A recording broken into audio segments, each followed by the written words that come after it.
Hello and welcome back to FSC TV. I'm Jillian Kurtz. Let's get right to the news. A new lab will open this fall that will focus on incorporating Geographic Information System technology, also known as GIS, to the Florida Southern campus. This lab was created by a $20,000 grant from the Mosaic Company. Thanks guys, I'm here at Moccasin Field with women's soccer head coach Paul Lawrence. Coach, you're entering your third season. What is your overall expectation for this season? Well, I think the season we've got ahead of us is going to be one of those seasons where we have to learn a little bit from last season. In baseball news, the Mocs continued their up and down season with 4-11 and 7-8 losses against Eckerd before picking up a 17-1 win in Game 3. The Mocs took on Flagler at the road last night, and that recap is also available on fscmocs.com. A special election will be held to fill the Lakeland City Commission seat vacated by Michael Dunn in the fall. There are currently 5 major candidates in the running to fill the spot left by Dunn, who resigned following second-degree murder charges. The election is set to take place on January 15th. Thanks, guys. I'm here with head volleyball coach Chris Keene. And, Coach, what did you see from your team during the tournament this past weekend? Definitely saw some really good things. Today's weather will be a high of 89 and a low of 74 here in Lakeland, Florida.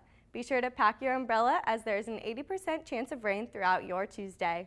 The women's soccer team fell to 3-3 on the season after being shut out by both Flagler and Palm Beach Atlantic. The team is 2-0 at home and will be returning to the friendly confines of Moccasin Field this week for a pair of conference matchups.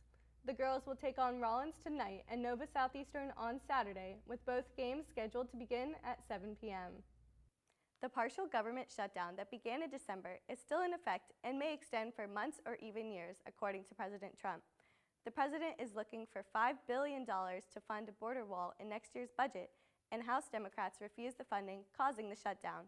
Over 420,000 essential government employees are working without pay during this time, and others cannot go into work at all.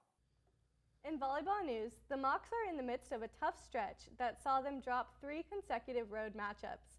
I caught up with assistant coach Ashley Crowder to discuss some positives she's seen and the team's excitement to be back at home this weekend. Ashley, in a tough weekend on the road, what were some positives that you saw from your team?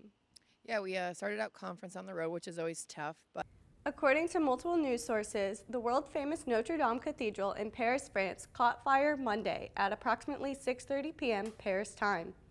More than 500 firefighters fought the engulfing flames for over 5 hours. The city's prosecutor's office said it had opened an investigation on the cause of the fire, which is still unknown. Firefighters were able to save some of the cathedral's artwork, but did not say how much was damaged inside the building. Just make athletics an even bigger presence on campus. Awesome. Thank you so much, Hannah, and back to you guys in the studio.